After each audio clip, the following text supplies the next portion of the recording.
Após destruir um reino, um monstro lendário decide cuidar de um bebê órfão para descobrir se a humanidade merece ser destruída ou poupada. Bom, essa foi uma das minhas estreias favoritas da temporada, então tinha que trazê-la por aqui. Se gostarem, não se esqueçam de deixar o like e se inscrever no canal para ver mais vídeos. Aqui quem fala é o Nico,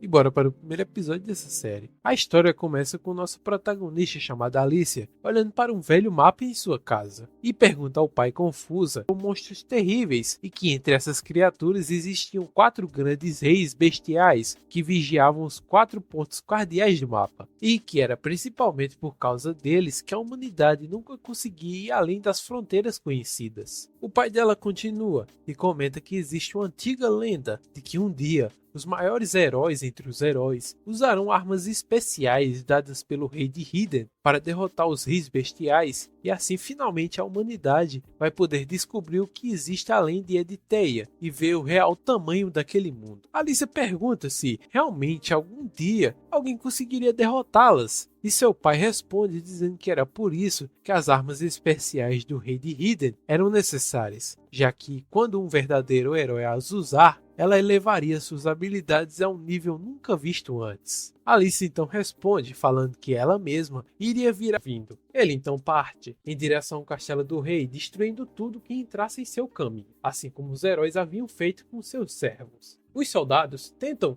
extremamente raros. O mundo, claro, se estendia muito além dos territórios dos 5 clãs, porém nenhum deles fazia ideia do que existia além, já que fora das fronteiras de Editeia viviam as terríveis bestas e os 4 reis que as governavam, sendo Clevates um deles. De volta ao seu covil, Clevates encontra certo desafio para cuidar do bebê, já que mesmo que possa compartilhar sua energia com a criança, isso não eliminava a fome da mesma. Por um momento, ele se questiona por que deu ouvidos àquele humano, mas eles tinha serventia para ele só a Alicia, e que graças ao sangue mágico dele que ela havia revivido, porém agora como morto-vivo ligado diretamente ao Clevates, e que devido a isso ela não poderia mais morrer. Alicia fica ainda mais confusa com essa súbita onda de informações, e ainda surpresa do Clevates saber falar a língua dos humanoides. Ela então olha para sua perna e lembra que ela havia sido perdida momentos antes de morrer, como moeda de troca, como uma única pedra sendo suficiente. Clevates aceita e fala para eles irem logo a uma cidade contratar uma, mas Alicia o para rapidamente, falando que se ele fosse a uma cidade com sua aparência normal, todos fugiriam e a ideia daria errado, e fala que seria melhor ela ir sozinha com a criança e que ela arrumaria uma ama de leite, enquanto na realidade está pensando numa forma de salvar a criança, a levando para longe do Clevates. Ele se recusa, falando que não arriscaria que a criança morresse longe de sua vista, mas concorda que permanecer na forma verdadeira dele o atrapalharia,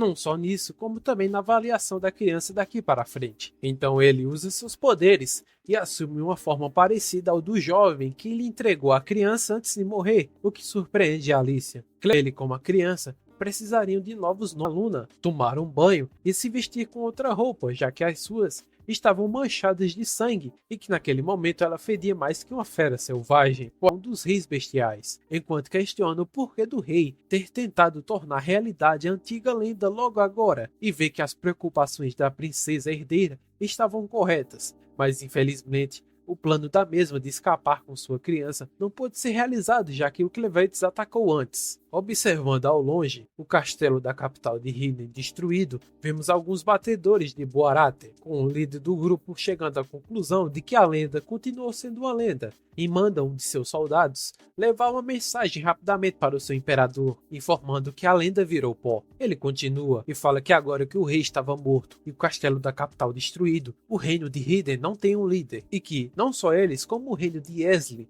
e outros clãs vizinhos aproveitariam essa oportunidade para agir, assim como as bestas, que poderiam penetrar as defesas do reino agora que o mesmo estava enfraquecido. Porém, o mais importante naquele momento era conseguir pôr as mãos nas técnicas de forja especiais, que só a família real de Hidden sabia, antes que outro reino as conseguisse. Ele então deixa seu servo Maynard no local para procurar membros da família real ainda vivos e os capturar, enquanto ele voltaria para a fortaleza para organizar os exércitos. Agora de volta ao trio, Alice questiona o Clevatis o porquê dele ter sequestrado uma criança da família real, já que aquele brasão só membros da casa real poderiam usar. Clevatis responde falando que nem fazia ideia e que não tinha sequestrado a criança, e sim que ela, mas fala que fazia sentido, já que a havia encontrado nos escombros do castelo. Alice, que não fazia ideia do que aconteceu na capital real, fica surpresa, e o Clevatis fala que, com um destino tão inevitável assim, ele toma a decisão de fazer aquela criança virar o próximo rei, e que ficará ao seu lado observando das sombras, que acha divertida a ideia de se infiltrar secretamente na família real, podendo eliminar todos a qualquer momento. E Alice percebe que, graças a ela, as coisas tomaram um rumo ainda pior do que antes. Ela tenta se acalmar e fala que está tudo bem, já que, mesmo que ele devolva a criança, ninguém ia aceitar um desconhecido como um conselheiro próximo, e mesmo que tenha mudado de forma, o chifre de sua forma verdadeira ainda continuava em sua testa, chegando à conclusão de que ele provavelmente não pode escondê-lo, e termina falando que a última tarefa dela como herói seria a de evitar que o Clevatis destruísse a humanidade a qualquer custo. Se gostarem, deixe o like e se inscreva no canal para ver mais vídeos. E é isso aí, aqui quem fala é o Neco, por Oneco, e até o próximo vídeo.